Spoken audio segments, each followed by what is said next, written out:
But at the end of the day, if somebody, irrespective of that background, can identify as a goal, wanting something different for their life or for their children's lives, that's a great place to start.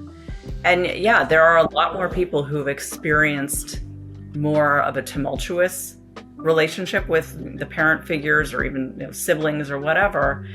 But it's identifying in that person ultimately aligned values and goals for doing it differently, right? And how they processed and how they dealt with their experience. Do they just, set it aside as this is what it is? Or they say, I watched this and I watched that, my dad he didn't show up for my mom, right? He took her for granted. That's not something that I want in a partnership. Or, the father says, she was off doing whatever she wanted to do. She just wasn't part of the family unit. I was going to work every day and she didn't want to do her part or whatever it is. And so they do, somebody who is able to identify maybe where the shortcomings were and just identifying them is a huge part of it, right? We don't have to fix everything at once, but being able to identify the challenges that we saw in growing up and be open and malleable